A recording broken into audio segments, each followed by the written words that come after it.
Sí, Habla. sí. Saluda. Hola. Sí, ya estamos al aire. Muy bien. ¿Qué tal? Buenas tardes a todos. Buenas tardes aquí en España y buenos días allí en Colombia. Hoy me han invitado amablemente para hablar sobre liderazgo, pero después de mi breve exposición, gustosamente atenderé todas las dudas, curiosidades, preguntas que haya por parte de todos los oyentes. Estoy abierto a cualquier tipo de pregunta, aunque no tenga nada que ver con el motivo de la charla. He querido hablar hoy de liderazgo porque creo que los oyentes principalmente son dirigentes de clubes, entrenadores, formadores, gente que tiene relación fundamentalmente con personas. Y un líder, el liderazgo, la definición de liderazgo puede ser hay muchas definiciones. Pero, por ejemplo, podemos decir algunas de las más comunes, como por ejemplo, un líder es el que marca la pauta, marca el destino, marca la dirección. Otra de las definiciones son hacer equipo. No hay un líder que no sepa hacer equipo. Si no sabes hacer equipo, consolidar equipos, aglutinar equipos, difícilmente podrás ser un líder. Otra de las características de un líder es saber ilusionar. Hay que saber encontrar la motivación interior de cada jugador o de cada miembro del grupo que dirigimos. Es importantísimo que nosotros, para eso, los líderes, tenemos que conocer a quienes dirigimos y saber tocar esa fibra sensible que todos tenemos. Esa es una de nuestras obligaciones como líder. Otra es conseguir que te sigan, porque si tú predicas y al final la gente no te sigue, evidentemente te estás equivocando o en el mensaje o en cómo lo estás planteando. No logras captar esa motivación para seguir a esa persona que tú has depositado su confianza. Y por último, también alcanzar la meta, es decir, todos los líderes, cuando encabezamos un proyecto, es importantísimo alcanzar los objetivos trazados, las metas previstas, porque si no, el fracaso desmotiva, el fracaso hace dudar de la persona que tenemos al frente. ¿Y cómo aplicamos el liderazgo al fútbol sala? Pues lo primero que hay que decir es que hay que distinguir entre el poder y la autoridad. El poder te lo da el cargo. A ti te nombran entrenador o a ti te nombran presidente de un club o te nombran director de una empresa y ya tienes el poder que te da el cargo. Tú puedes mandar, tú puedes decir, bien, la gente te va a obedecer por temor, porque le despiden, porque le echas del equipo, porque no juega. Pero eso tiene muy cortito recorrido. Sin embargo, la autoridad te la confieren las personas, no te lo da el cargo, te lo dan las personas a las que diriges. Y eso es una motivación y una fuerza que es infinitamente superior al cargo, al poder. El poder incluso intimida, la autoridad no, la autoridad te da confianza, te hace creer en una persona y eso es un vínculo tan fuerte que está por encima y que posiblemente hagas cosas inimaginables que no harías si te las mandan porque es el jefe. Entonces, por lo tanto, los entrenadores, los dirigentes, todos los que dirigimos grupos tenemos que intentar obtener esa credibilidad. ¿Y cómo la alcanzamos? ¿Cómo la conseguimos? Pues hay varios pasos. El primero es el conocimiento. A ti te da autoridad delante de las personas que tú diriges si tú demuestras conocimiento de la materia. Si eres un CEO de una empresa, pues tú te ganas la autoridad sabiendo en cada momento cómo funcionan todos los procesos, cómo funcionan todas las funciones, cómo resolver problemas. Si eres un técnico, pues evidentemente sabiendo de lo que hablas. Si tú vas a hablar de fútbol sala y cuando tienes un problema ante un equipo y no sabes tener soluciones, evidentemente, pues al final los jugadores dejan de creer en ti y dicen, este sí tiene el cargo de entrenador porque lo ha puesto el presidente, porque es su amigo, porque confía en él, pero no sabe solucionar problemas. Eso al final se traduce en una falta de confianza, en una falta de credibilidad y al final, cuando tú dices vamos por aquí, la gente no te cree, no sigue. Por lo tanto, al final es muy difícil conseguir los objetivos si quienes tienen que conseguirlo, en este caso los jugadores, no confían en lo que dices. También el conocimiento tiene que ser de uno mismo. Un líder tiene que conocerse. Tenemos que ser humildes porque no hay un líder soberbio. Eso a lo mejor un jefe sí, porque dices yo soy el jefe, me han dado el puesto, pero eso, vuelvo a insistir, no te da la credibilidad. Tienes que conocerte a ti mismo y para eso, ¿qué tenemos que hacer? Mirarnos al espejo y ser humildes, mirarnos en el interior y decir qué fortalezas tengo, qué debilidades tengo, porque cualquier ser humano tiene debilidades y quien no lo reconozca es un ciego. Por lo tanto, nosotros tenemos que conocernos porque sabiendo las debilidades, lo que tenemos que hacer como técnica o como táctica es intentar minimizarlas, que se vean lo menos posible y además seguir trabajando para superarlas y por supuesto las fortalezas sacarlas a flote, que se vean, que sea lo más significativo de ti, pero trabajando internamente porque las debilidades cada día sean menores. Y por último, el conocimiento también tiene que ser de los demás. Si yo dirijo un equipo de futsal, yo tengo que conocer perfectamente a los jugadores, saber todas sus interioridades, pero no para ser un espía o para ser un cotilla. No, tengo que conocer todas sus fortalezas y debilidades para saber qué tecla debo pulsar para activarle, para motivarle, para en un momento de debilidad, cómo hacerle y ayudarle para hacerle crecer. Por eso es muy importante. ¿Y cómo podemos llegar a conocer a esos jugadores? Una cosa es el conocimiento de superfluo, que hola, ¿cómo estás? Digamos lo políticamente correcto, pero a nosotros no nos vale. A nosotros tenemos que profundizar más, tenemos que conocer cuestiones personales, qué es lo que le motiva, qué es lo que le da miedo, qué aspiraciones tiene, incluso problemas familiares, como para saber en un momento determinado cómo ayudarle, cómo quitarle la angustia personal, cómo motivarle con algo que sabemos que internamente es un reto para él. Y eso es una obligación nuestra. ¿Y cómo se va a abrir el jugador? El jugador normalmente es cerrado, distante, pues mediante el diálogo. Tenemos que hablar mucho con ellos, tenemos que generar confianza. La confianza es una virtud que no se puede comprar en una tienda, en un supermercado, ni siquiera por Amazon. La confianza te la tienes que ganar.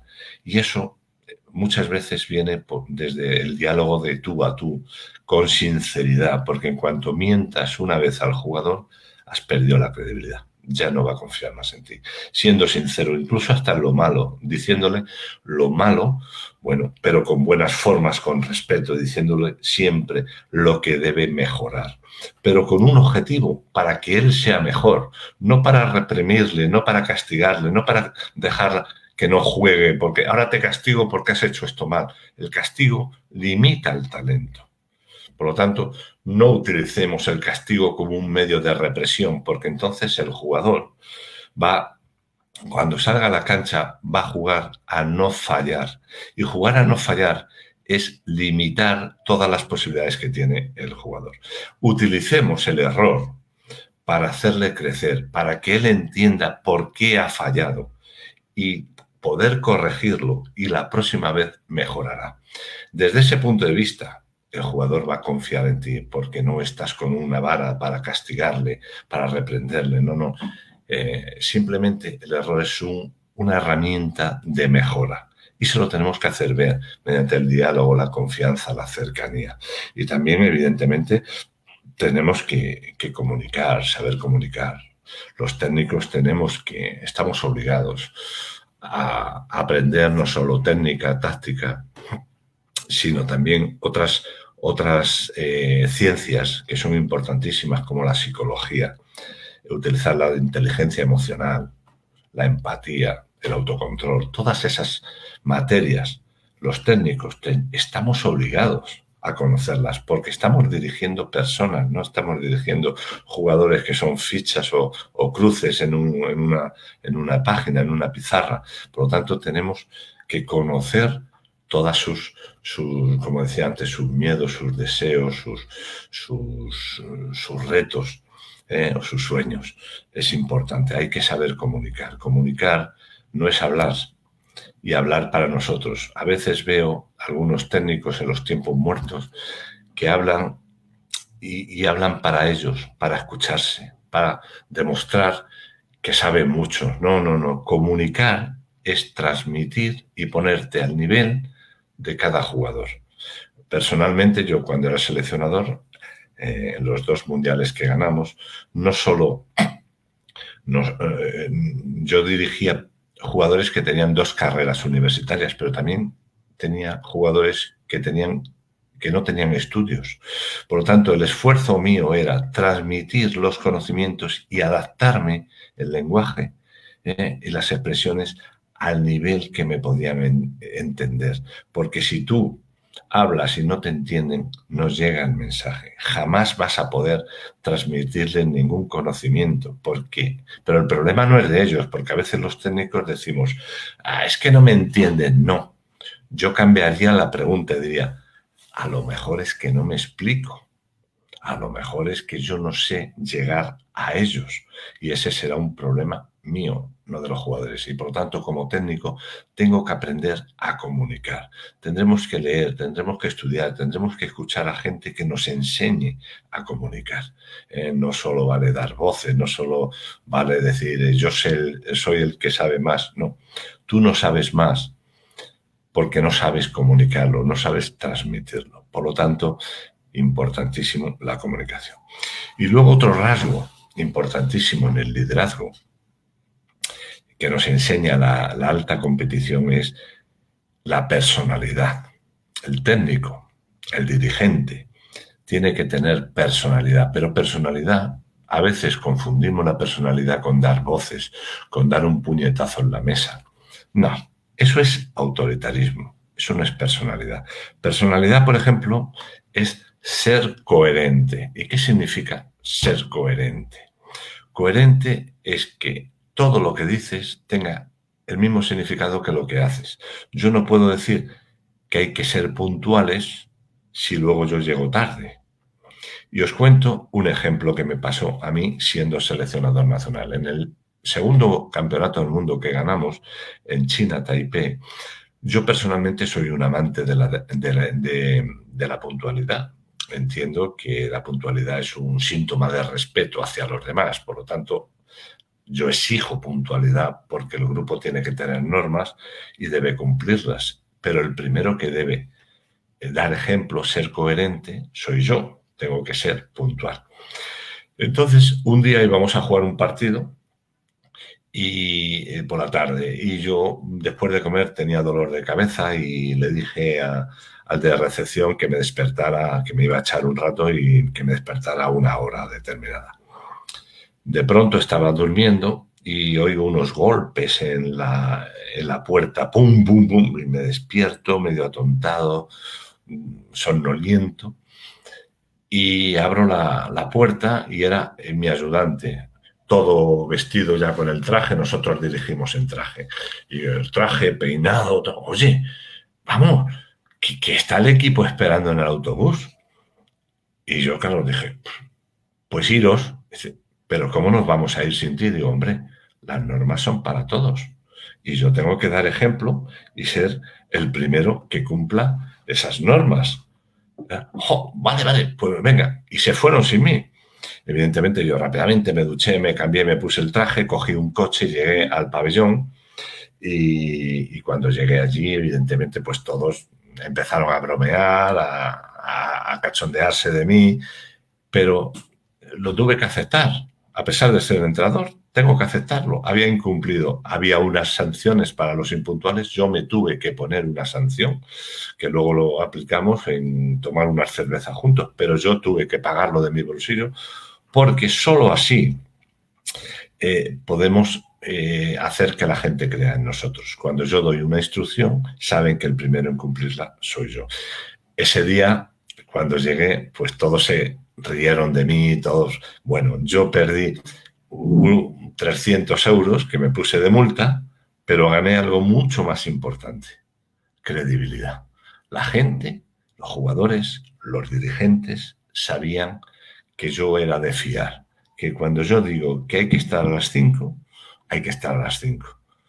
Eso es muy importante y no es fácil, porque a veces los técnicos nos creemos, o los dirigentes nos creemos por encima del bien y del mal, pensamos que, bueno, como yo soy el seleccionador, yo puedo hacer lo que quiera. No, no si quieres que la gente crea en ti. ¿Y por qué es necesario que la gente crea en ti? Porque cuando hay una dificultad en un partido, hay muchos momentos de dificultad, o en el día a día de la gestión de un club, hay muchos momentos de dificultad. Y claro, cuando tú les exiges un esfuerzo, ellos son capaces de darte no solo ese esfuerzo, sino mucho más, porque creen en ti. Si no creen en ti, eres un jefe, das una orden y bueno, si la haces bien, y si no, bueno, es que no he podido. Pero cuando creen en ti, la gente da muchísimo más, da un 200%, porque ya no es conseguir lo que tú le estás ordenando, es no fallarte a ti. Y ese plus es el que distingue a un jugador de un campeón, a un equipo de un competidor, a un perdedor de un ganador. Y esos pequeños detalles los tenemos que cuidar. Por eso decía anteriormente, hay que conocerse a sí mismo y hay que ser muy sinceros contigo mismo para poder ser un líder, que no es lo mismo que un entrenador o un presidente. Puede ser presidente por el que manda, el que paga, pero para que crean en ti tienes que ser algo más, tienes que convertirte de jefe a líder. El otro factor que es importantísimo de la personalidad es el control emocional. Todos tenemos miedos, todos tenemos reacciones que no controlamos. Eso es muy peligroso.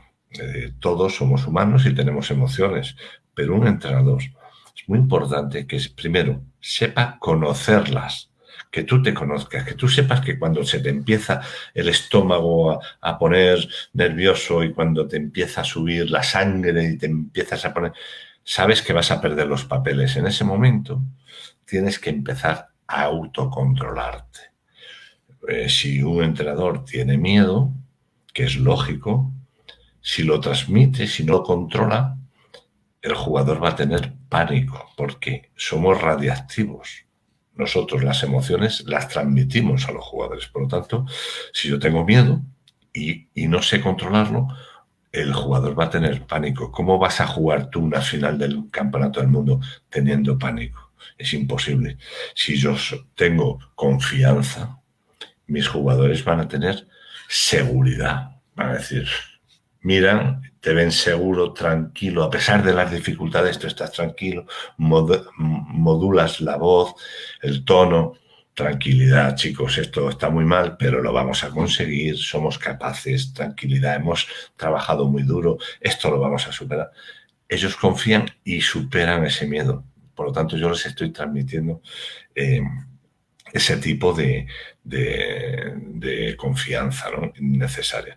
Para ello, yo sé que eso no es fácil, no se hace de un día para otro, pero como decía anteriormente, un técnico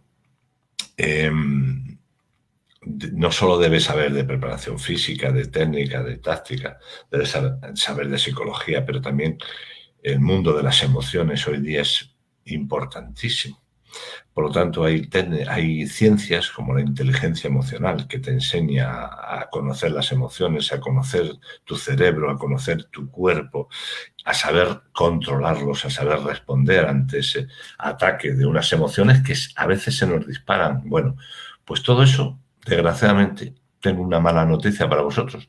Tenemos que formarnos en ellos, tenemos que estudiar, tenemos que conocer cómo funciona el cuerpo, el cerebro, las emociones, cómo funcionan las de los demás.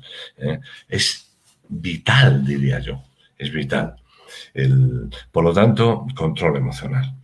¿Y qué ocurre con el riesgo? Nosotros,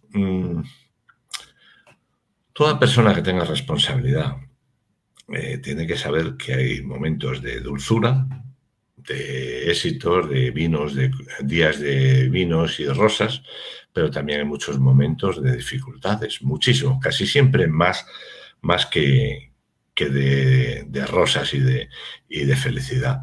Entonces nosotros, los técnicos, tenemos que estar preparados para saber gestionar ese riesgo. Hoy día, la propia vida, lo vemos ahora con la pandemia, todos son incertidumbres, todos son miedos, todos son riesgos y tenemos que intentar controlarlos y manejarlos. Los riesgos no los podemos eliminar, están ahí, pero sí que los podemos transformar. Eso depende de nosotros, no depende de los demás, depende de nosotros. Y en este caso, el miedo, mirad, el miedo lo tenemos todas las personas, es inherente a nosotros, venimos de animales, el ser humano proviene de los animales y entonces el miedo es algo que tenemos incrustado aquí, en el cerebro reptiliano, que se llama, ¿no? Que es el más animal. Tenemos 3 tipos de cerebros. El reptiliano, que es el que hemos heredado de cuando éramos animales, que son el que nos alerta sobre las necesidades básicas cuando hay un peligro, cuando tienes hambre, cuando tienes frío. Eso es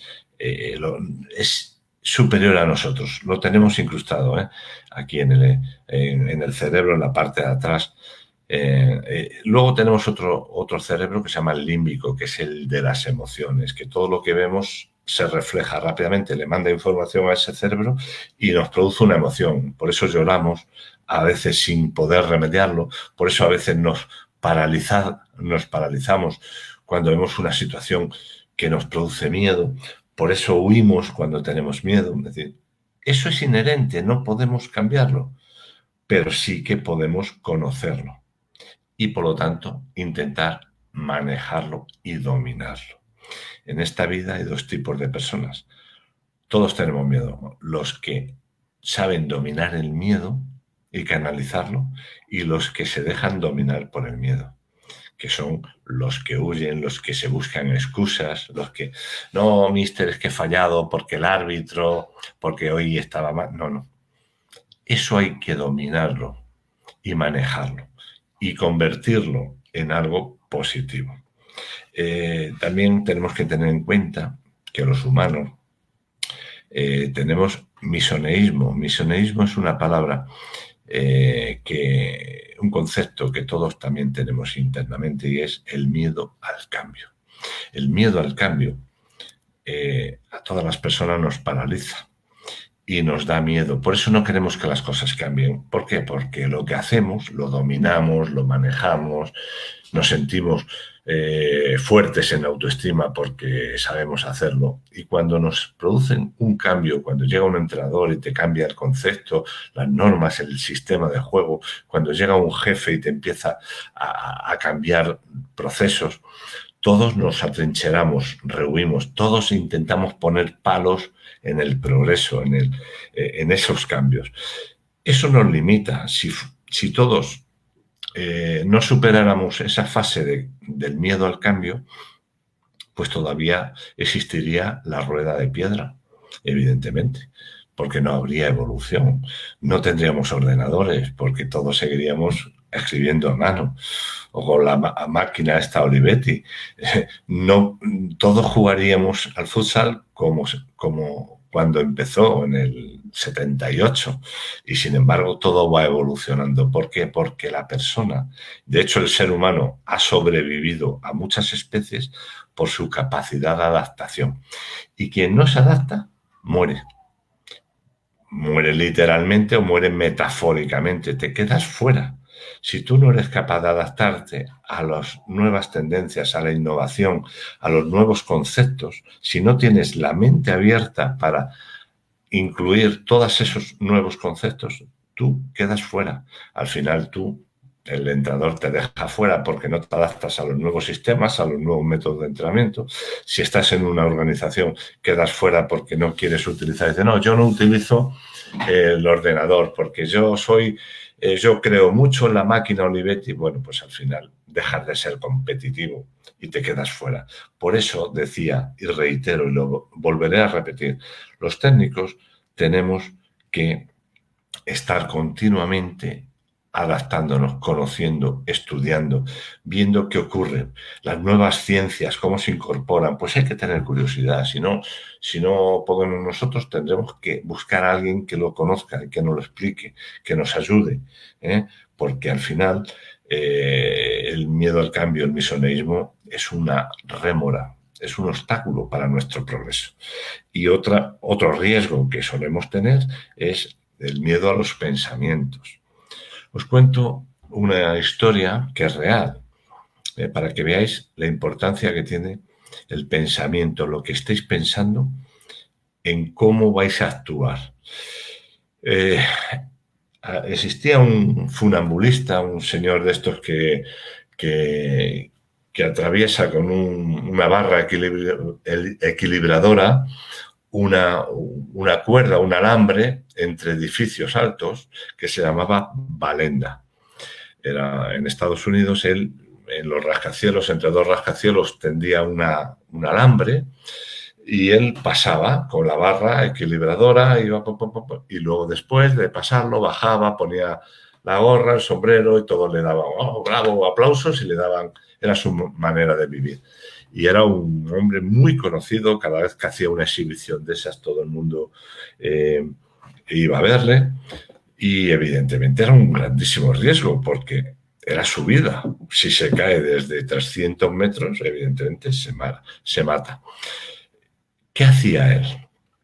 Lo primero era no mirar al riesgo, no miraba abajo, porque decía, si él empezaba a pensar en cuestiones negativas, si me caigo, como me caiga, dejo a mi mujer y a mis hijos sin padre, sin pan. Es decir, empezaba a tener pensamientos negativos. Si tenías pensamientos negativos, rápidamente había una reacción psicosomática, generabas emociones negativas. Las emociones negativas generan unas sustancias como cortisol, noradrenalina, que te agarrotan. Si te agarrotas, ya no estás ágil y evidentemente te caes. Pasa igual en el mundo del deporte. Si vosotros, antes de afrontar un partido, empezáis a tener pensamientos negativos, es que juego contra Brasil, es que son muy buenos, es que no voy a ganar. Tú mismo, tu cerebro te está dando mensajes negativos. Los pensamientos negativos generan emociones negativas y las emociones negativas, sustancias químicas que te afectan a tu desenvolvimiento físico. Por lo tanto, tú cuando quieres hacer un regate estás rígido. Cuando vas a dar un pase, como estás más rígido, más agarrotado, le das mal. Cuando tienes que afrontar o enfrentarte a Falcao, dices, es que este es infranqueable, es que este es muy bueno. Por lo tanto, ya tu cuerpo te predispone a no tener éxito. Sin embargo, este hombre siempre tenía pensamientos positivos, siempre pensaba, yo soy capaz, yo puedo, lo voy a hacer, voy a tener éxito. Y al final acababa. No pensaba en lo negativo, en si se cae, sino en cómo alcanzar el objetivo. Voy a llegar al otro edificio, voy a triunfar, me van a dar un aplauso, voy a obtener dinero, con ese dinero voy a dar de comer y voy a llevar al colegio a mi hijo. Es decir, todo eran pensamientos positivos. Un buen día, este hombre amaneció y se miró al espejo y le dijo, hoy me caigo. Y llegó a su mujer y dice, hoy me voy a caer. Hoy me caigo, hoy no estoy bien, hoy me voy a caer. Y efectivamente, se cayó y se mató. ¿Cuál es la lectura? La lectura es que nosotros, todo depende del cerebro, todo depende del pensamiento. Y el pensamiento sí lo podemos dominar nosotros. El pensamiento, nosotros sí que cuando te aflore un pensamiento negativo, que a veces nos aparecen y no sabemos quitárnoslo, nosotros tenemos que contrarrestarlo con pensamientos positivos. No, es que juego contra Brasil, voy a perder, seguro voy a perder. No, yo tengo que contrarrestarlo. ¿Cómo? Hemos entrenado muy bien, hemos preparado muy bien el partido, confío plenamente en mi entrenador, si hay un problema me va a dar una solución, confío en los compañeros, hoy vamos a superarlo, hoy vamos a ser campeones, hoy podemos ganarle, hoy Brasil también es humano, también tiene miedo, hoy voy a demostrar que puedo, todo contrarrestar con pensamientos positivos. Eso hace que nosotros, al final, tengamos emociones positivas y que tengamos actuaciones físicas, mecánicas positivas, porque están correlacionados. Por lo tanto, señores, cuidemos los pensamientos, depende de nosotros. Cuando venga un pensamiento negativo, controlémoslo, lo tenemos que combatir con pensamientos positivos y tenemos que ir a experiencias positivas, recordar cuando ganasteis un torneo de no sé dónde, o cuando en el entrenamiento tan bueno que habéis hecho, o en la persona de vuestro líder, que confiáis en él, que os entregáis a él no nos va a fallar. Y los líderes, o en este caso los entrenadores, también tenemos que ejercer ese mismo ejercicio de educar el pensamiento. Os voy a decir una cosa. Un jugador se hace de los hombros para abajo, es decir, tú con preparación física, con preparación técnica, con preparación táctica puedes hacer un jugador, un gran jugador.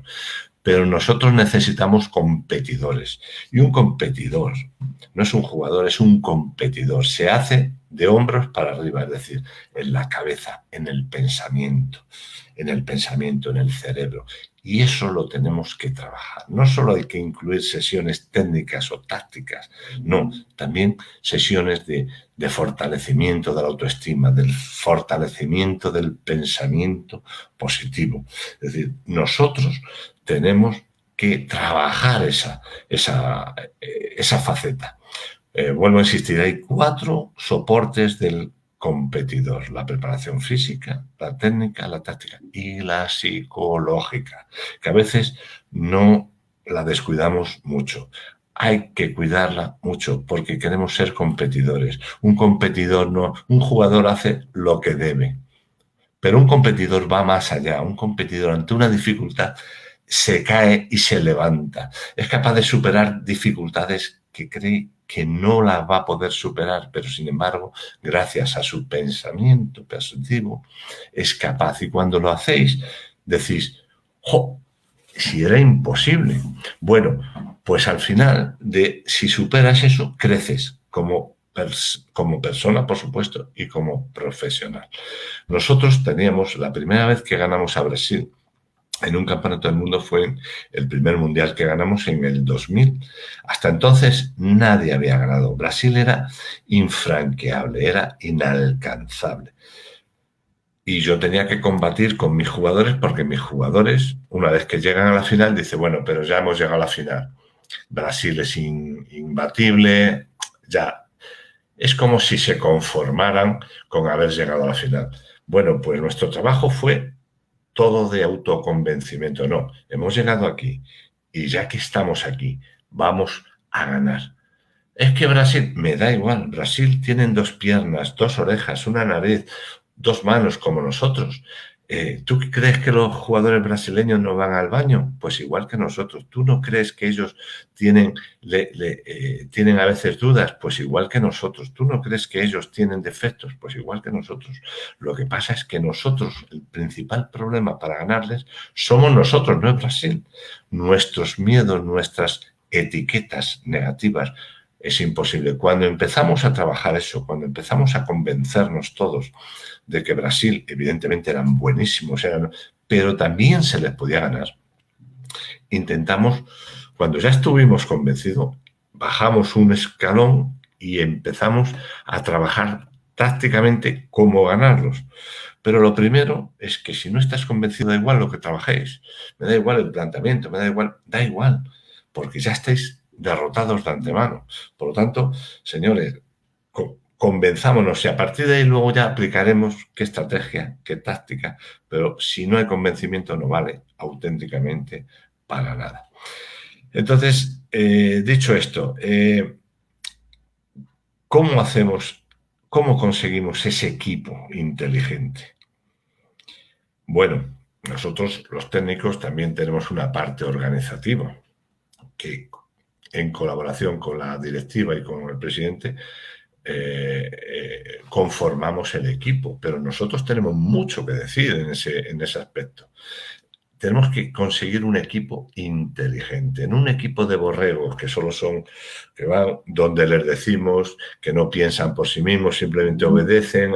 No, nosotros tenemos las 4 características de un equipo inteligente.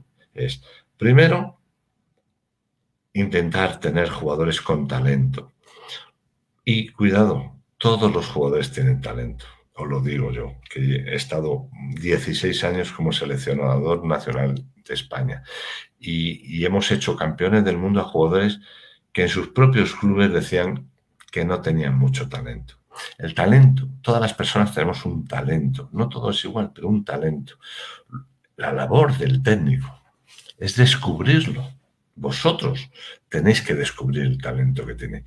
Y después de descubrirlo, hacerle ver al jugador que tiene ese talento. Y por lo tanto, ¿qué hacemos? Reforzamos su autoestima, reforzamos su seguridad en él. Pero lo tenemos que descubrir todos. Por eso cuando vamos a ver un jugador nos quedamos con las cosas, con los detalles más significativos, pero hay que ver los detalles anónimos, esos detalles que te indican que ese jugador puede dar más de sí, tiene un talento. Nosotros lo que tenemos que hacer es crear, y es otro punto dentro del equipo inteligente, es crear ese clima emocional dentro del equipo para que tú te sientas seguro, tranquilo y puedas sacar todo ese potencial que tienes oculto, lo puedas. Pero eso se saca en un ambiente de calma, de confianza. Si tú creas un clima de miedo, de inseguridad, de tirantez, de disputas, difícilmente el jugador va a sacar todo lo mejor que tiene, porque como hemos dicho anteriormente, el jugador con miedo, con castigos, lo que hace es encogerse, es decir, yo no voy a llamar la atención, yo no voy a fallar. Entonces, para no fallar, ¿qué haces? Que no haces nada o haces lo mínimo. Es todo lo contrario, tenemos que crear un clima emocional dentro del equipo de seguridad, de confianza, donde el jugador se sienta seguro, donde el jugador diga, soy importante. Todos los jugadores, jueguen más o jueguen menos, tú como entrenador, como líder, tienes que ayudarles a sentirse importantes. Oye, solo juegas 3 minutos, pero es muy importante tu labor, porque entrenas muy bien. Y al entrenar muy bien, obligas a que el resto tenga que competir muy bien. Oye, tú juegas 3 minutos, ¿es que es poco? No, es que es muy importante esos 3 minutos, porque a lo mejor son los 3 minutos para que el jugador decisivo pueda estar descansado y por lo tanto tú juegas esos 3 minutos, no baja el nivel y estás ayudando a un compañero a que luego esté descansado para los momentos decisivos podamos ganar. Porque al final el triunfo, la medalla, la llevamos todos. No solo el que marca el gol, no solo el que para el penalti, sino todos, los que juegan y los que no juegan. Los que no juegan porque además ayudan a los que juegan, porque crean un buen ambiente. Es decir, por lo tanto, el clima afectivo es importantísimo.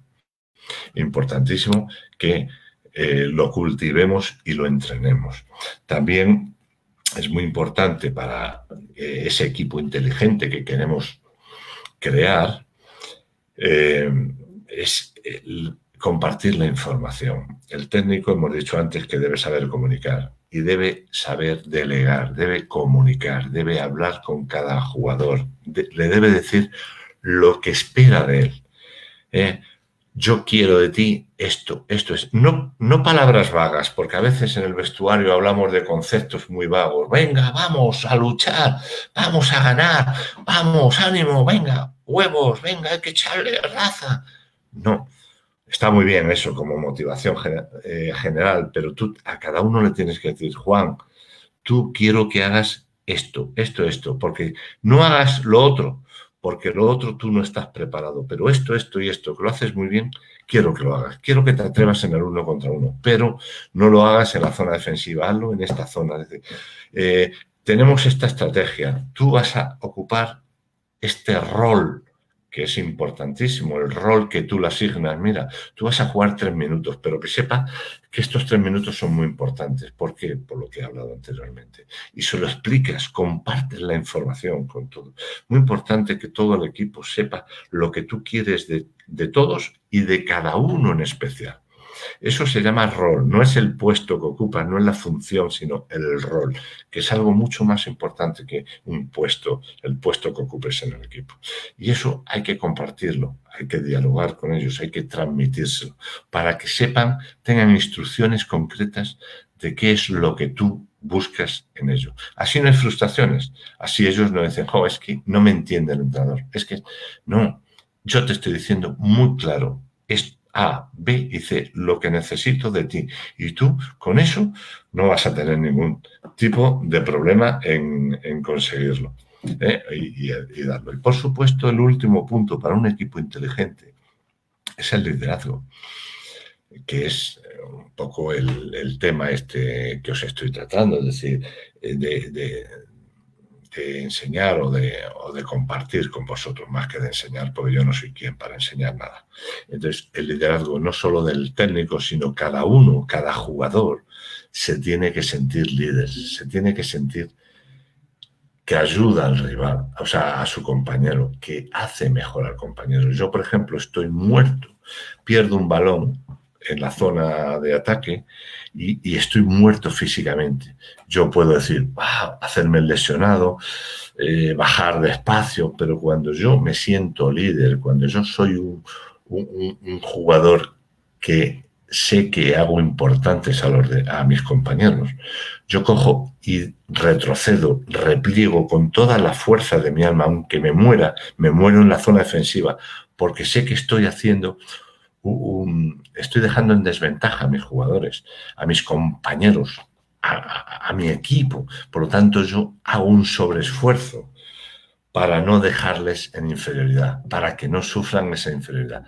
Eso es una manera de ser líder, es una manera de liderar, porque un líder es el que se entrega al equipo, es el que se entrega a sus compañeros. Y hay muchas maneras de entregarse, y esa es una. Si yo hago sentir a todos que son un tipo de líder dentro del conjunto, ellos van a dar más. Lo hemos comentado al principio, un líder es el que hace sentirse infinitamente mejor a los que están alrededor.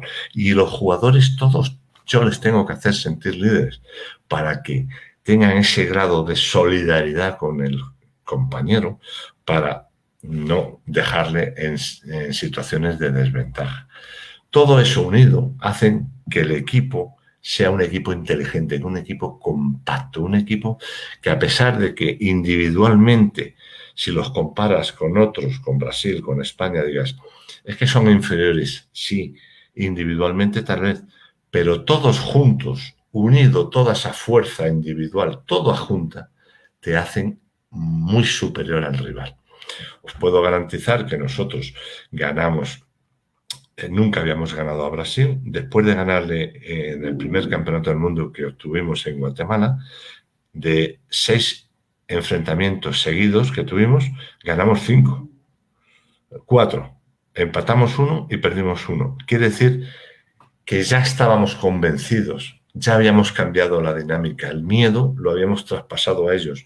Ellos eran los que empezaban a pensar en España, cuando anteriormente éramos nosotros los que veíamos como inalcanzable Brasil. Pues a partir de ahí, de ese convencimiento de que todos juntos podíamos ser superiores a Brasil, pudimos cambiar la dinámica. Y en ese momento, ellos empezaron a pensar como nosotros antes que ellos.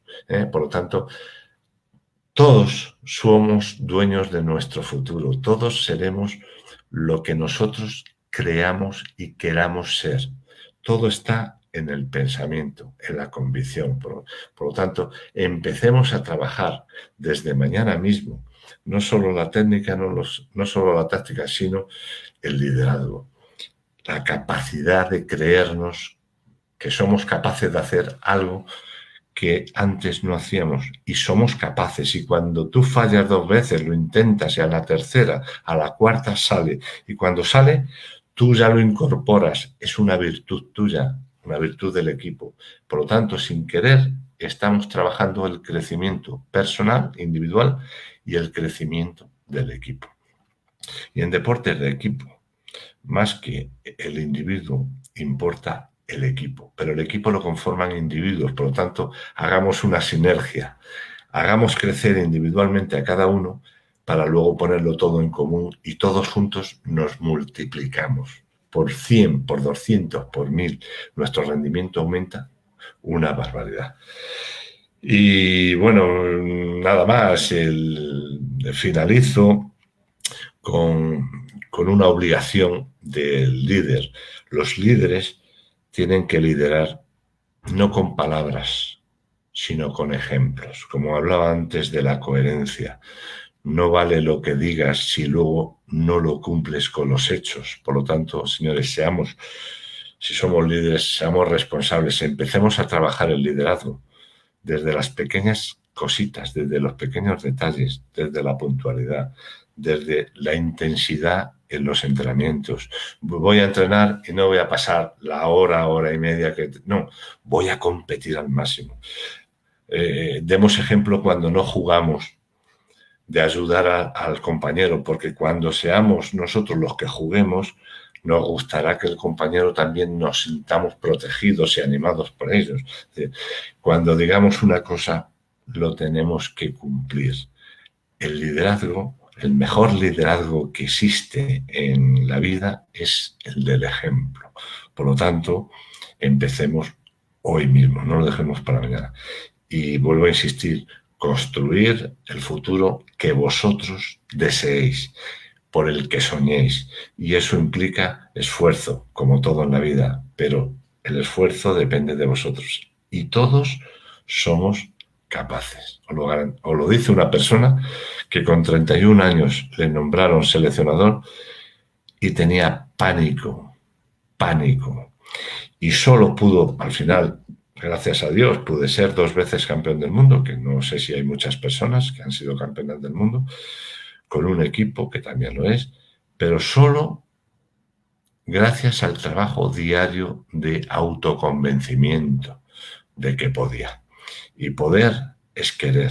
Si vosotros en la mente no estáis convencidos de que podéis, es imposible. Aunque queráis, es algo imposible. Ahora, como vosotros digáis que podéis, al final queréis. Y si queréis, os ponéis manos a la obra. Hoy mejor que mañana.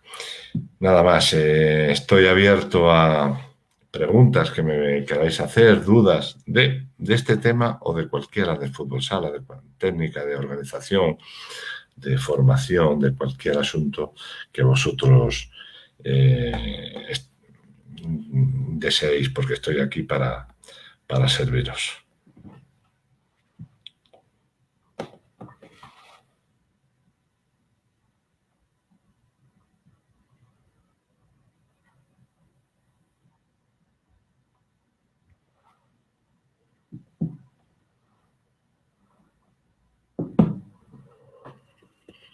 Tatiana, no sé si hay preguntas o no.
No veo ninguna pregunta, Tatiana. No sé si tengo un problema en mi ordenador o no hay, no sé.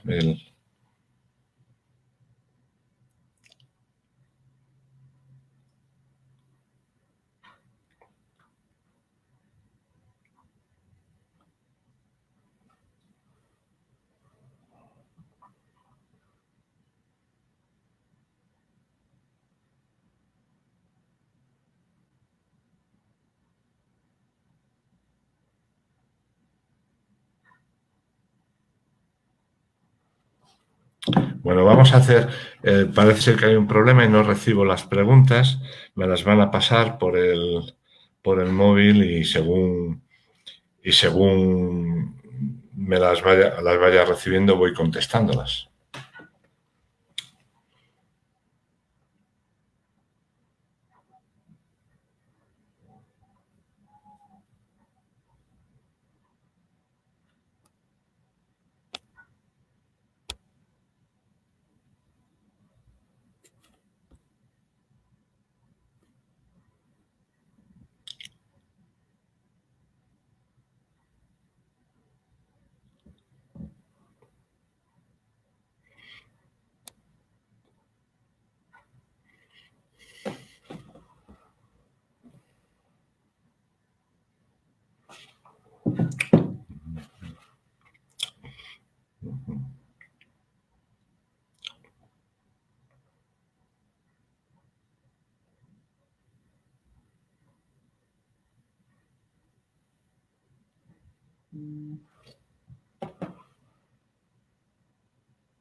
Sí.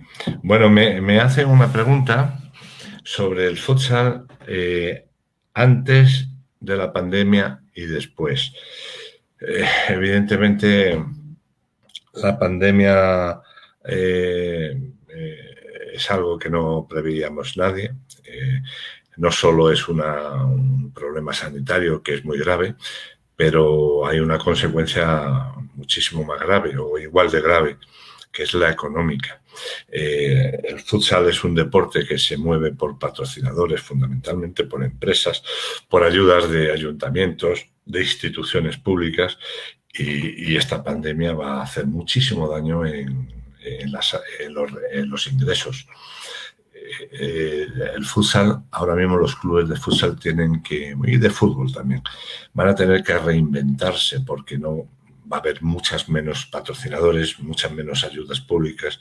El futsal, es una crisis, pero también es una oportunidad. Por lo tanto, ahora más que nunca los clubes tienen que empezar a moverse, a crecer como clubes, a buscar fórmulas ingeniosas de marketing, de comunicación, de marketing digital, que no es caro, pero es muy, muy efectivo. Es decir, ahora mismo tenemos que concienciarnos todos, tenemos que cambiar la manera de obtener ingresos que teníamos antes y ahora tenemos que reinventarnos. Es importante, no hay que bajar los brazos, lo único que hay que hacer es, como decíamos antes, hay que cambiar el modelo, huir de los miedos y ahora lo que tenemos que hacer es inventarnos soluciones imaginativas. Tendremos que hablar con las empresas, qué necesitan, cómo podemos ayudarle, utilizar los medios actuales, redes sociales, web, todo aquello que le dé una notoriedad y un beneficio a las empresas que antes a lo mejor no hacía falta, simplemente te lo daban como patrocinio y como una ayuda. Ahora no, ahora tenemos que hacerles rentables, tenemos que ayudarles, pero para eso necesitamos motivación porque van a venir tiempos duros, pero es importante que hablemos con las empresas, que busquemos, que sepamos lo que necesitan y a partir de ahí adaptarnos y darles, no recibir dinero porque sí, sino darles una contraprestación publicitaria, de presencia en redes, en medios, de tener que hacer un producto más atractivo de cara a la televisión. una de las ventajas que tiene, de las oportunidades que tiene la pandemia, es que la gente saldrá menos.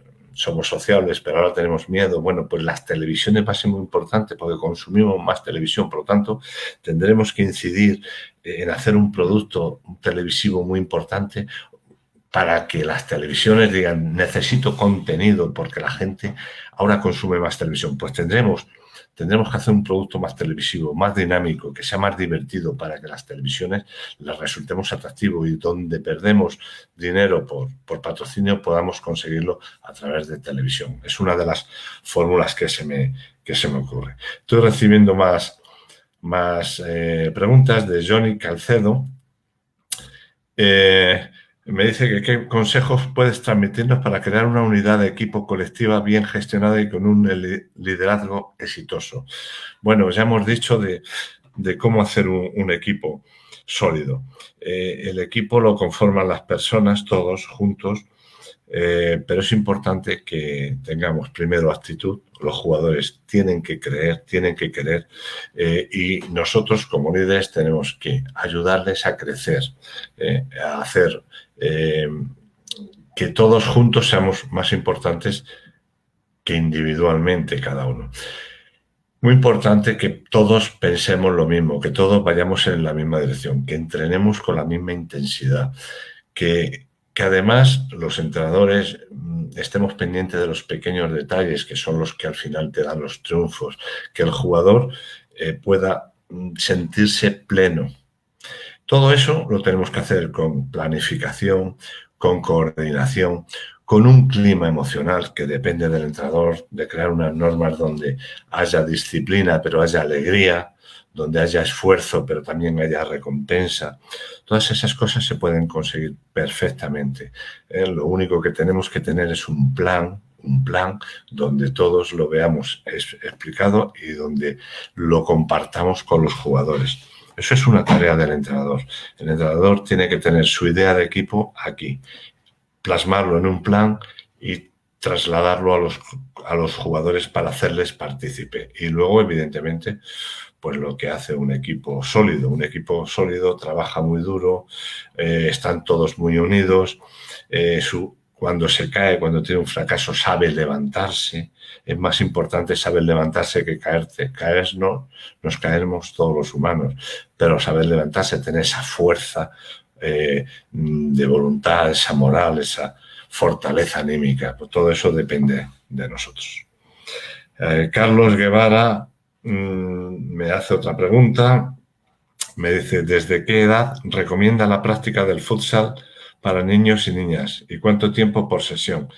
Bueno, realmente el futsal es un deporte que se puede jugar prácticamente desde que vas a la guardería.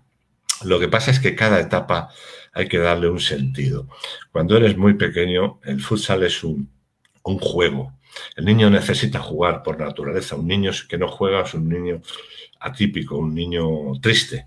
El niño necesita jugar. Bueno, pues hagámosle juegos enfocados a su edad, pero con un balón, con una colaboración, pero que él vea una diversión, porque el niño si no se divierte, abandona. Entonces, lo que sí tenemos que saber es qué edad tiene y aplicar los entrenamientos, adaptarlo a su edad. Si al principio son juegos, luego va pasando a un juego reglado, luego ya empiezas a disfrutar más adelante. Ya digamos que el nivel el futsal más o menos competitivo, con 8, con 9 años, pero cuidado, siempre adaptado a su desarrollo fisiológico y mental, importantísimo, a su desarrollo cognitivo. Por tanto, tienen que ser juegos y aunque estés jugando al fútbol sala, no tiene que haber esa rigidez que tienes cuando eres profesional. Tienes que utilizar tareas, jugadas divertidas, utilizar juegos populares adaptados al fútbol sala, donde él siempre se divierta. Incluso con 10, 12 años, donde ya empiezas a trabajar de manera táctica y y ya empiezas a competir. Aún así, las tareas son típicas de futsal, pero tienen que tener un elemento de diversión. El niño tiene que disfrutar. Si no disfruta, mal asunto. Además, no aprende. Si el niño no disfruta, no aprende. Por lo tanto, el entrenador tiene que estudiar, leer y tener imaginación para adaptar el contenido de las sesiones a la edad de desarrollo cognitivo del niño o de la niña y fisiológico. No hagamos una sesión de fuerza cuando el niño todavía no tiene desarrollado muscularmente, no está desarrollado completamente. Sería una locura. Por lo tanto, lo que quiero decir con esto es, no le pongamos ejercicios tácticos muy complejos cuando el niño no ha desarrollado cognitivamente, no es capaz de conceptualizar, porque la táctica es concepto. Entonces, tenemos que adaptarlo. Hay libros donde te dicen las etapas evolutivas del niño o la niña y nosotros tenemos que adaptar la dificultad de los entrenamientos a su mentalidad y a su desarrollo físico. Hay otra pregunta también. Carlos Vázquez dice, ¿piensa que futsal llega a ser olímpico? Bueno, ese es un tema, es un deseo de todos, pero desgraciadamente el futsal no nos dejan opinar. Esto lo negocian FIFA y el COI a niveles altísimos, nosotros no podemos llegar, es algo más político que otra cosa. Lo único que podemos hacer es aprovechar las oportunidades. Y ahora, por ejemplo, en el 18 estuvimos en los Juegos de la Juventud en Buenos Aires. Los Juegos de la Juventud los organiza el Comité Olímpico y es una manera de entrar, aunque sea para jóvenes de menores de 18. Bueno, fue una buena impresión. El futsal dio la talla, demostró que es un producto muy interesante, que atrae al público, hubo llenos, que la televisión dio un share, un rating maravilloso. Es decir, si nos dan la oportunidad, ahora estaremos en Senegal el año que viene, bueno, pues es una manera también, otra oportunidad que nos da. Es lo único que podemos hacer, porque en la mesa de negociación nosotros, desgraciadamente, no estamos. Entonces, es política y tenemos que aceptar que los que nos dirigen piensen en nosotros. Héctor Rojas dice que ¿cómo es la relación fútbol y fútbol sala en España? Bueno, pues hasta ahora llevamos 30 años donde ha sido muy buena, donde el fútbol entendió que el futsal es especial, es diferente, tiene unas características propias y llegó a un acuerdo con la Asociación de Clubes, con la Liga Nacional de Fútbol Sala, que yo presido, para que mediante un acuerdo estuviéramos dentro de la federación, pero fuéramos independientes. Nosotros, independientes en todo, en la organización, en la gestión, en el presupuesto. Nosotros nos buscamos la vida, los ingresos por donde sea, creamos nuestros planes de marketing, nuestras televisiones. Actualmente tenemos un contrato televisivo de 5 millones de euros que lo ha conseguido el futsal. Entonces, todo esto ha funcionado muy bien. Ahora ha entrado otro presidente de la Federación Española de Fútbol mucho más agresivo. El futsal lo quiere absorber, quiere apropiarse de todo lo bueno que hemos hecho en 30 años, de audiencias de miles y millones de personas, del contrato, del prestigio que hemos ganado. Y ahora mismo estamos en una pelea legal porque los clubes somos independientes y no queremos que cambie algo que ha funcionado muy bien. Francamente, la Liga Española es un ejemplo de liga profesional, de marketing, de televisión, de exposición al mundo, de digitalización.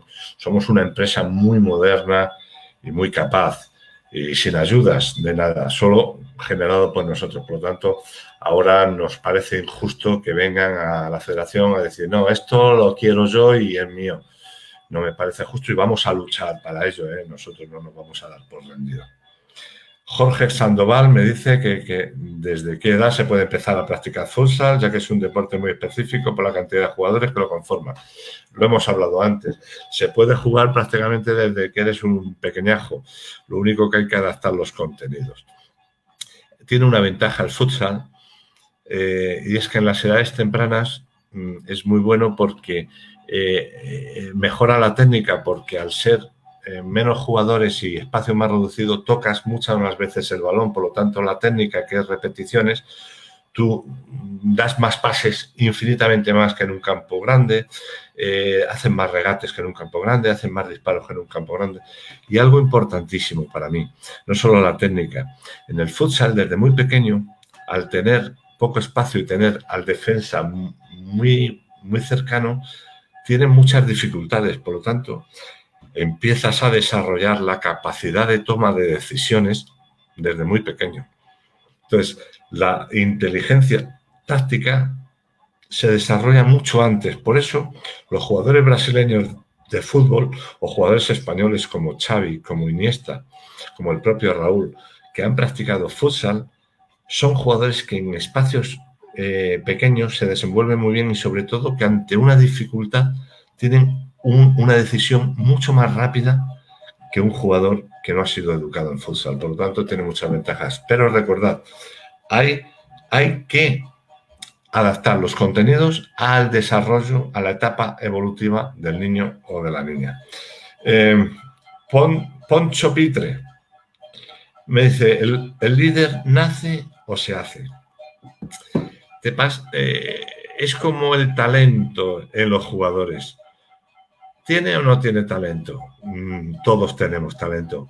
Ahora yo te cambio la pregunta. ¿Somos capaces de verlo y de descubrirlo o no somos capaces? El problema no es del jugador, sino de nosotros, que tenemos que descubrirlo. El liderazgo pasa igual. El liderazgo, muchas personas somos líderes. Yo creo que hay un amplísimo número de personas que son líderes, pero no se lo han descubierto. O no ha habido una circunstancia que le haga descubrir que es un líder. En la época de crisis suele ser, cuando hay problemas, es una época donde suelen aparecer muchos líderes. Líderes que antes ni sabíamos que existían, ni siquiera la propia persona. Por lo tanto, yo creo que sí tenemos todos madera de líder, pero hay que descubrirla. Y una vez que la descubres, es verdad que necesitas pulirla. Como te decía, hay ciencias que te ayudan a explorar cosas que tú no conocías y que cuando las conoces las ves reflejadas en ti. Y antes decías, no sabía yo que tenía esta fortaleza. Por lo tanto, yo creo que hay que descubrirla y luego, una vez descubierta, hay que pulirla, hay que formarla mediante el estudio, la práctica, el autoconocimiento. Early Charles dice, ¿la confianza es el resultado de unir trabajo y conocimiento? ¿Es así o hay que agregar otro u otros elementos? Trabajo y conocimiento. Sí, sin trabajo y sin conocimiento, pero también para la confianza es importante el técnico, el clima que creemos. Si yo trabajo mucho y sé mucho, si yo, entrenador, creo un clima de miedo, un clima de castigo, un clima tenso, el jugador se va a inhibir. Hemos dicho antes que ante el miedo, el jugador, ¿qué hace el miedo? El miedo te agarrota o huyes.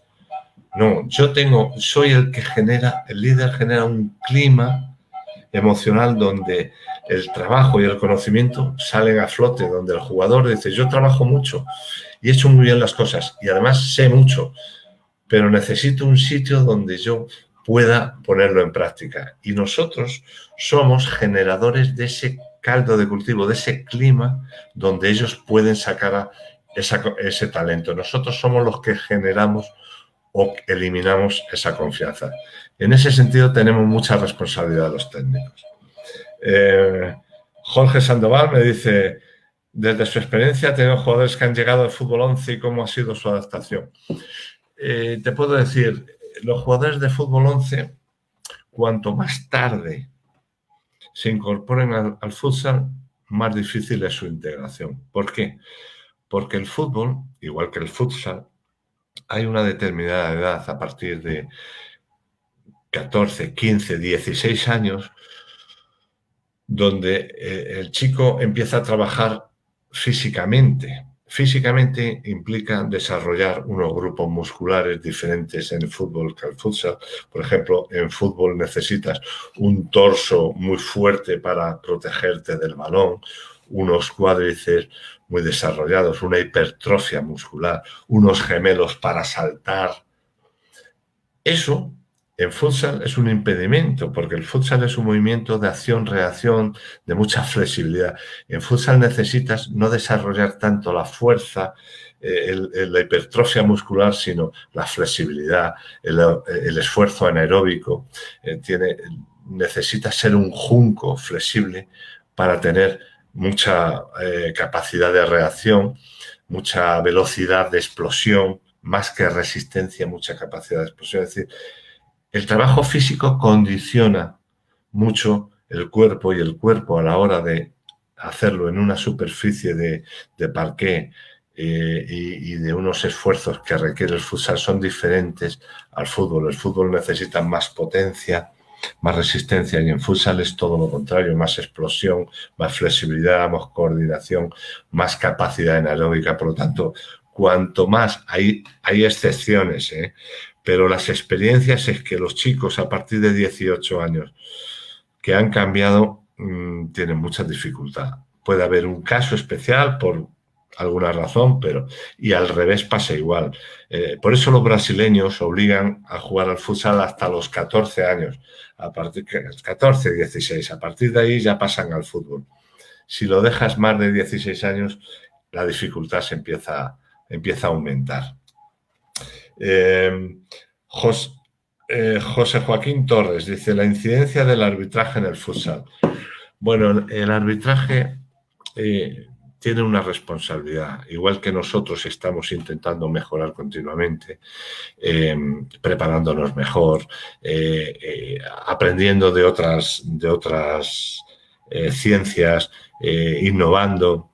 El arbitraje también tiene una responsabilidad, y es seguir evolucionando, no solo en las reglas, en la aplicación de las reglas, sino en el conocimiento del juego.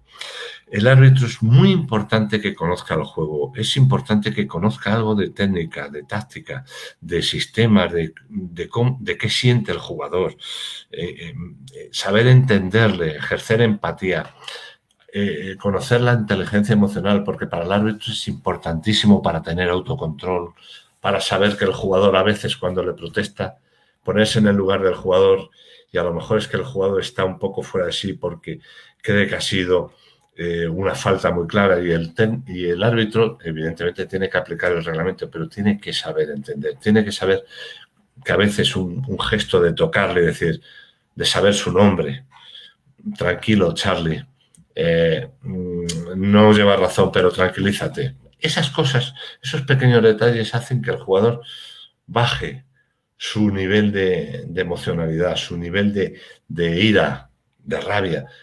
Le has llamado por su nombre, un detalle que parece una tontería, pues impacta en el jugador. Yo he sido jugador, y cuando a veces me enfadaba y llegaba la hora, decía, Javier, tranquilo, que te estás equivocando, y luego lo vas a... Tranquilo. Esa cosa es importantísimo. Bueno, pues los árbitros no solo deben el reglamento, pero el reglamento lo puede saber mi loro. Yo tengo un loro y se los puede aprender. No, se trata no solo de saberlo, sino de interpretarlo, y de interpretar en cada fase del juego cómo se aplican las normas. No es que se tengan diferentes normas, no, pero saber entender cómo ha ocurrido las cosas. Una tarjeta amarilla no es lo mismo de un modo en una situación que en otra, porque saber entender la intencionalidad, saber entender el contexto, saber el grado de duda que tiene la falta, que la tiene que pitar, pero incluso el árbitro a veces sabe o no lo tiene muy, muy claro, y por lo tanto viene alguien a protestarle y él tiene que entender que esa persona tiene las mismas dudas que tú, aunque no las tengas que mostrar, pero tú tienes dudas como ser humano, y en ese momento decir, bueno, tranquilidad, tranquilidad, yo estoy convencido y creo que es así, pero es decir, tiene que no solo sacar la tarjeta y abofetearte con la tarjeta. Es decir, el árbitro es una figura muy importante y que además necesita nuestra ayuda, pero también él debe ayudarnos a nosotros. Por lo tanto, no hay que ser un loro y saber recitar el reglamento, hay que saber interpretarlo, y para eso hay que conocer el juego. Sería muy bueno que en cualquier liga hubiera charlas con los árbitros, de los entrenadores fundamentalmente, ¿no? Con los árbitros, hacer intercambio de impresiones, de opiniones, de situaciones del juego, que el entrenador le dé su versión, que el árbitro le dé su versión para conocerse. Cuando se conocen, hay más confianza, hay menos recelo, hay menos pensamientos, como decíamos antes, negativos. A veces ya salimos diciendo, es que este árbitro me va a hacer la puñeta. Y es un pensamiento. Y el pensamiento te genera una emoción de desconfianza y la emoción te impulsa a hacer una acción. ¿Qué acción? Protestar, gesticular, insultarle. Todo nace aquí. Por lo tanto, si nos conocemos, y eso las organizaciones, a lo mejor se pueden hacer charlas entre técnicos y árbitros, si nos conocemos, generamos confianza. Y al confiar en una persona, tú ya no sales pensando que es que te va a hacer la puñeta. Empiezas a entender que él es una persona que tiene los mismos errores que tú y que tal vez ha pitado algo y se ha equivocado, como tú al hacer un cambio o al plantear una falta. Y yo creo que esas cosas son muy importantes. Hernán Quintero dice, ¿es posible construir una masía como lo hace el Fútbol Club Barcelona? Bueno, vamos a ver, lo más importante de todo es tener la idea. Segundo, si tienes la idea, tener la voluntad. Y luego tercero son los recursos. Pero a veces ya la idea y la voluntad se nos mueren porque decimos, no tenemos recursos, eso cuesta mucho dinero. No, cuidado. Si tú tienes la idea y tienes voluntad, buscarás los recursos. Y a lo mejor no haces una masía tan grande como el Barça, pero sí que la harás más humilde. Pero en el fondo será lo mismo. A lo mejor si tienes ingenio, porque tienes voluntad, vas a hablar con un ayuntamiento, a lo mejor hay un hogar de chicos, no sé qué, que lo puedes adaptar, una institución pública que podéis llegar a un acuerdo con ellos y te acoge a los niños, unos profesores voluntarios que van a darles clases de matemáticas y de lenguaje en horas que no hay entrenamientos, a lo mejor hay una institución que te ayuda o un patrocinador de alimentación que te ayuda a servirles alimentos para que no te cueste a ti. Es decir, depende mucho del ingenio y el ingenio viene cuando tú tienes voluntad de hacer. Fijaos, esto de los religiosos podemos aprender muchísimo. Hay misiones a lo largo de la historia que han creado misiones, centros de acogida sin recursos. La gente, cuando planteas una idea brillante, solidaria, y tienes fuerza y empuje para llevarla a cabo, te vas a encontrar con mucha gente que quiere colaborar. Pero para eso necesitas, primero, plasmar la idea en un papel y luego transmitirla con fuerza, con convicción. Y eso te vas a sorprender porque hay mucha gente que te va a ayudar. Y luego darle al ingenio. No tengo el dinero del Barcelona, pero sí que tengo herramientas para conseguirlo. Pero eso ya depende de vosotros. Pero poder, claro que se puede y sería muy bonito en países que no tienen tanta tradición o que a lo mejor no tienen tantos recursos, demostrar que sí se puede. Depende de vosotros, lo he dicho antes, al final todo depende. Los sueños solo los construyen o los destruyes vosotros mismos. Depende de vuestra convicción y de vuestra fuerza, de vuestra actitud. Angélica Sánchez dice, en una categoría sub-10, ¿cómo debemos manejar el liderazgo? ¿Cómo podemos hacer que un niño de esta edad empiece a sentirse cómodo y sea capaz de dirigir sus compañeros dentro del terreno de juego? Con 10 años, un niño, una niña, lo primero que tenemos que hacer es cambiar el chip y ponernos nosotros. Nuestro liderazgo consistirá en hacernos un formador, no un entrenador, un formador. Y un formador atiende más a la persona que al jugador. Por lo tanto, tenemos que ponernos en su lugar, tratarle como un niño o una niña de 10 años, saber dirigirnos a ellos como un niño o una niña de 10 años, hacer juegos adaptados a un niño y una niña de 10 años, que se divierta, que se sienta cómodo, que vaya sacando su personalidad a flote. Nosotros tenemos que ayudarle, vuelvo a insistir, con el clima. ¿Y cómo es el clima? Claro, si yo voy como un entrenador A los 10 minutos el niño o la niña se larga porque se aburre, la grito. No, no, vamos a crear ese clima. Yo soy el primero que tiene que convertirse en un formador de niños de 10 años. Yo tengo que ponerme en el lugar de 10 años. Tengo que saber hablarle como 10 años. Y en ese clima ellos mismos van a sacar ese liderazgo. Y tú mismo vas a ver quién es el que tiene sus opiniones son respetadas por los demás.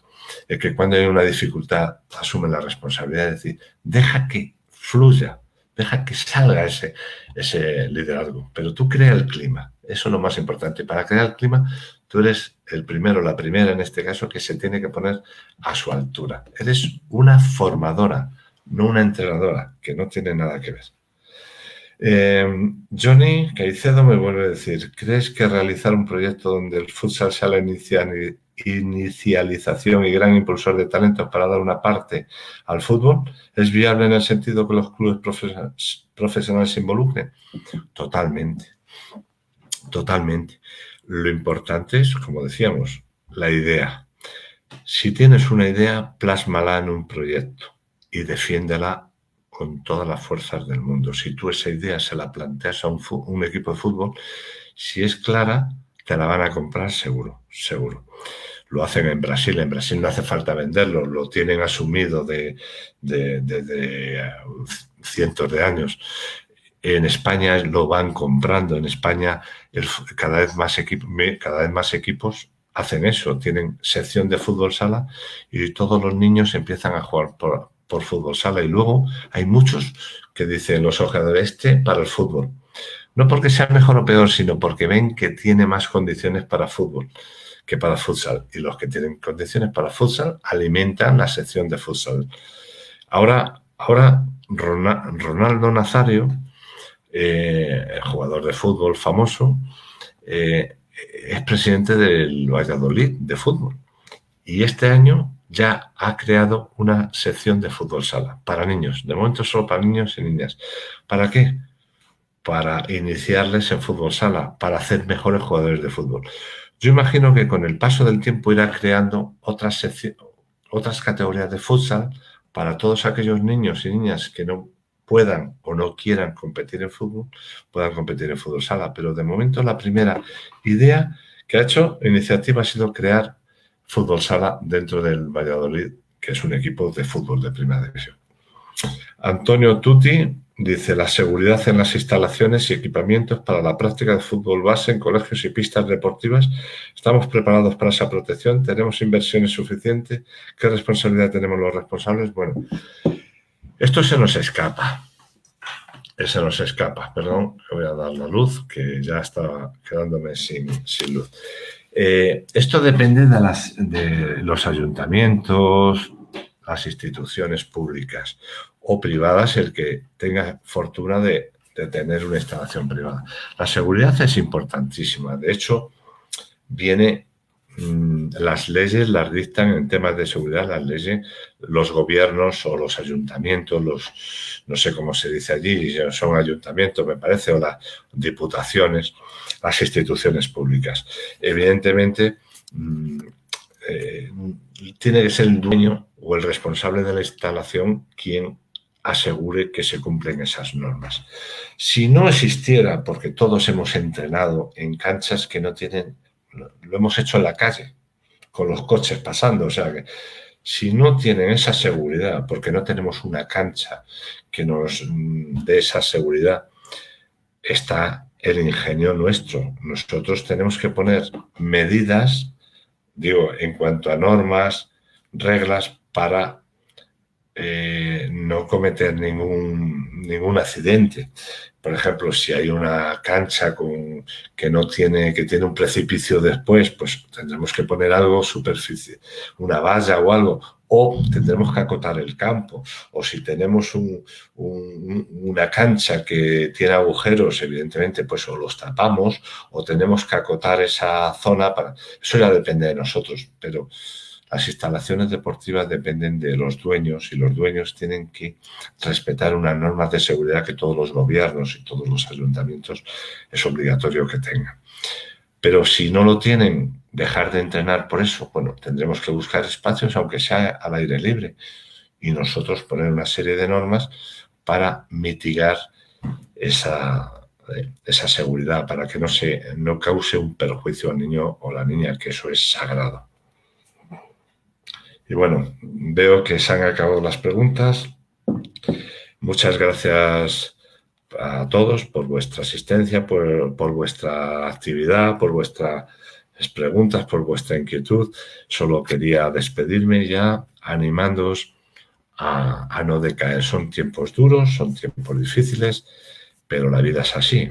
Un deportista, vuelvo a insistir, la diferencia entre un deportista y uno que no es deportista es que nosotros sabemos, nos caemos, pero sabemos levantarnos. Nosotros tenemos una fuerza especial que nos lo da el deporte. Sabemos trabajar ante la dificultad, ante el desánimo. Tenemos una fortaleza que todos tenéis que descubrir interna. Y algo muy importante, el futuro lo construís vosotros. Vuestros sueños solo dependen de vosotros. Que nadie ni nada os hagan abandonar vuestros sueños. Todos somos capaces de conseguirlo. Mucha suerte, mucho ánimo y muchísimas gracias de nuevo a vosotros y a los organizadores, a la Liga Vallecaucana de Fútbol, a la Gobernación del Valle de Cauca, a todos los clubes, a todos los que humildemente habéis hecho posible esta charla. Un abrazo a todos y hasta la próxima.